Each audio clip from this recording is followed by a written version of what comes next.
नमस्कार। Easy learning tree junior में आपका स्वागत है। आज सुनिए मुंशी प्रेमचंद की लिखी कहानी बनमानुस की दर्दनाक कहानी। आज हम तुम्हें एक बनमानुस का हाल सुनाते हैं। सामने जो तस्वीर है उससे तुम्हें मालूम होगा कि बनमानुस न तो पूरा बंदर है न पूरा आदमी।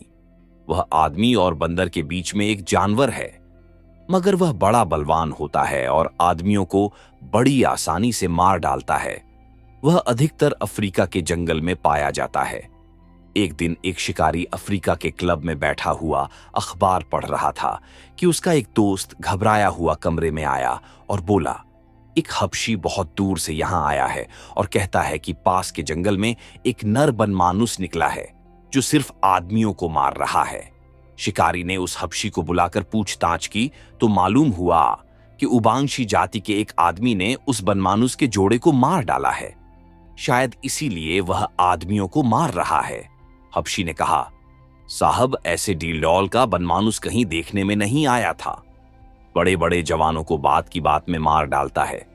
ताज्जुब तो यह है कि वह चुन चुनकर उसी जाति के आदमियों को मारता है। अब तक करीब 10 उबांशियों को मार चुका है। शिकारी शेर का शिकार करने आया था, पर उसने दिल में सोचा, यह बनमानुस तो शेर से भी ज्यादा खौफनाक है। पहले इसी को क्यों न मारूं।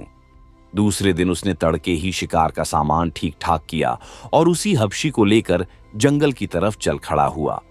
कई सिपाही भी मौजूद थे। वे भी अपनी छोलदारियां और बंदूकें लेकर चलने को तैयार हो गए। हबशी राह दिखाता हुआ आगे आगे चलने लगा। दिन भर लगातार चलने के बाद वे लोग उबांशियों के गांव में पहुंचे। रास्ते में बहुत से जानवर मिले, पर बनमानुस का कहीं निशान तक न मिला। अफ्रीका के सब गांव करीब करीब एक ही तरह के होते हैं। गांव के बीच में उबांशियों के सरदार का झोपड़ा था। चारों ओर बांसों से घिरा हुआ था। एक बड़े डील डॉल का आदमी कंधे पर बंदूक रखे झोपड़े के सामने टहल रहा था। शिकारियों की खबर पाकर उबांशी सरदार उनसे मिलने आया और फौजी सलाम करके बोला, आप लोग खूब आए। अब मुझे उम्मीद है कि बनमानुस जरूर मारा जाएगा। हम लोगों का तो घर से निकलना मुश्किल हो गया है। शिकारी ने गरूर के साथ कहा, हां, देखो क्या होता है, आए तो इसी इरादे से हैं। शिकारियों ने सरदार के झोपड़े के पास ही अपनी छोलदारियां लगा दी और पेट देवता की पूजा करने की फिक्र करने लगे कि अचानक किसी के कराहने की आवाज आई, जैसे उसका कोई मर गया हो। शिकारी ने पूछा, यह कौन रो रहा है? हबशी ने घबराई हुई आवाज में कहा, हुजूर, यह वही बनमानुस है।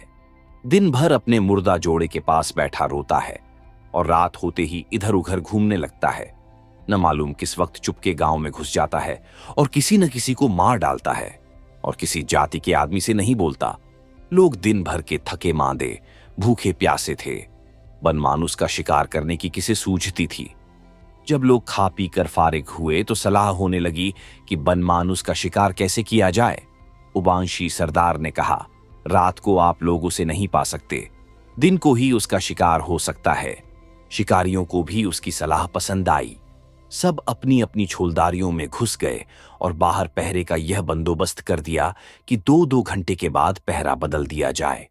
शिकारी थका था, जल्दी ही सो गया, लेकिन थोड़ी ही देर सोया था कि उसकी नींद टूट गई और सामने एक परछाई सी खड़ी दिखाई दी। उसकी आंखें आग की तरह जल रही थीं। अफसर में फौरन आवाज दी, संतरी, पर कोई जवाब न मिला। न मालूम यह आवाज संतरी के कानों तक पहुंची भी या नहीं। अफसर ने तुरंत बिजली की बत्ती जलाई। उसका कलेजा सन्न हो गया। सामने 6 फीट का बनमानुस खड़ा था और उसके हाथ में संतरी की बंदूक थी, जिसकी नली बिल्कुल टेढ़ी मेढ़ी हो गई थी। वह शिकारी की ओर आंखें जमाए हुए था, जैसे सोच रहा हो कि इसे मारूं या छोड़ दूं।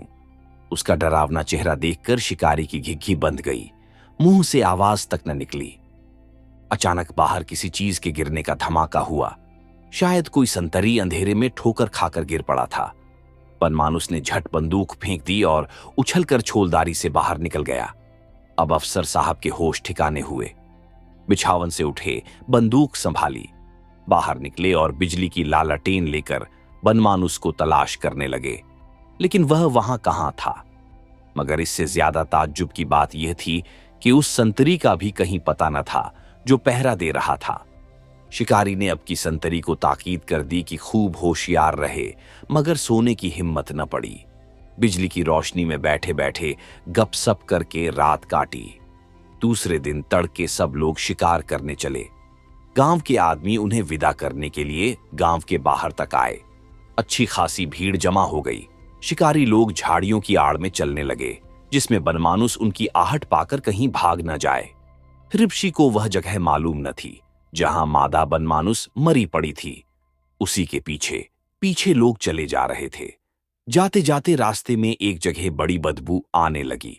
हबशी सहम कर ठिठक गया और कान लगाकर सुनने लगा।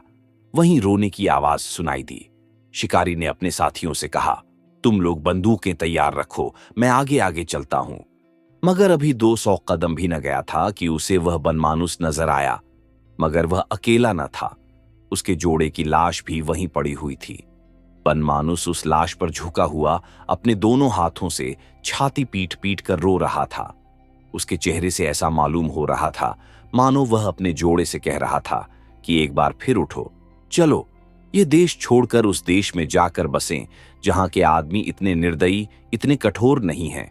जब वह देखता था कि उसके इतना समझाने पर भी मादा न बोलती है और न हिलती है, तो वह छाती पीट कर रोने लगता था।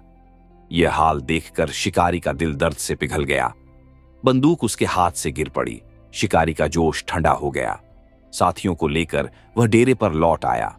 सब लोग वहां बैठकर बातें करने लगे। देखो, जानवरों में भी कितनी मोहब्बत होती है। लाश सड़ गई है, मगर नर अभी तक उसे नहीं छोड़ रहा है। उबांशियों ने यह बहुत बुरा काम किया कि उसके जोड़े को मार डाला। अभी यही बातें हो रही थीं कि देखा कई आदमी एक लाश लिए चले आ रहे हैं। शिकारी लाश को फौरन पहचान गया। यह उस संतरी की लाश थी। मालूम हो गया कि उसी बनमानुस ने रात को उसे मार डाला है। शिकारी क्रोध से अंधा हो गया। बोला, अब इस दुष्ट को किसी तरह न छोड़ूंगा। ऐसे खूनी जानवरों पर दया करना पाप है। आज उसका काम तमाम करके दीदम लूंगा। ये कहकर वह फिर उसी जगह जा पहुंचा जहां मादा मरी पड़ी थी, मगर अब की बनमानुस वहां न दिखाई दिया। तब यह लोग उसके पैर का निशान देखते हुए उसकी खोज में चले। आखिर एक पहाड़ी के नीचे से, जहां एक पहाड़ी नदी बहती थी, बनमानुस आता हुआ दिखाई दिया। उसकी देह से बूंद बूंद पानी टपक रहा था। मालूम होता था अभी नहाकर निकला है। शिकारियों को देखते ही पहले तो वह गरज उठा, फिर किसी शोक में डूबे हुए आदमी की तरह छाती पीट पीट कर रोने लगा। वह लोग चुपचाप खड़े रहे। जब वह बिल्कुल पास आ गया तो अफसर ने उसके कंधे पर निशाना लगाकर गोली चलाई। वह जोर से चीखा और गिर पड़ा। उसका एक कंधा जख्मी हो गया था, पर वह तुरंत ही दूसरे हाथ के सहारे अफसर की तरफ दौड़ा। अफसर ने अब की उसकी छाती पर गोली चलाई। शिकारियों ने समझा उसे मार लिया, मगर वह झट एक चट्टान फांद कर भागा और जंगल में घुस गया। शाम होने को थी। अब उसे ढूंढना बेकार समझकर शिकारी डेरे की तरफ लौटे। गो कि यह मालूम था कि वह घायल हो गया है, फिर भी लोगों ने पहरे का बंदोबस्त किया और खा पी कर सोए। रात मर सब लोग आराम से सोते रहे। अफसर साहब की नींद खुली ही थी कि एक हबशी दौड़ा हुआ आया और बोला, साहब, वह तो फिर रो रहा है। अफसर ने ध्यान से सुना। हाँ, यह तो वही रोने को आवाज है। लोगों ने झटपट कपड़े पहने और बंदूकें लेकर रवाना हो गए। उस जगह पहुंचकर ये लोग झाड़ियों की आड़ से दोनों बनमानुसों की अंतिम प्रेम लीला का तमाशा देखने लगे। देखा कि वह अपने जोड़े की लाश को अपने खून से रंगी हुई छाती से दबाकर रो रहा है। उसकी आंखों में नशा सा छाया हुआ मालूम होता था, जैसे कोई शराब के नशे में चूर हो। ये दर्दनाक माजरा देखकर शिकारियों की आंखें भी आंसू से तर हो गईं। ये तो मालूम ही था कि वह अब चोट नहीं कर सकता। शिकारी उसके बिल्कुल पास चला गया कि अगर हो सके तो उसे जीता पकड़कर मरहम पट्टी की जाए। उसे देखते ही बनमानुस ने बड़ी दर्दनाक आंखों से उसकी ओर देखा, मानो कह रहा था, क्यों देरी करते हो? एक गोली और चला दो कि जल्द इस दुख भरे संसार से विदा हो जाऊं। शिकारी ने ऐसा ही किया। एक गोली से उसका काम तमाम कर दिया। इधर बंदूक की आवाज हुई, उधर बनमानुस चित्त हो गया, मगर आवाज के साथ ही शिकारी का दिल भी कांप उठा। उसे ऐसा मालूम हुआ, मैंने खून किया है, मैं खूनी हूं।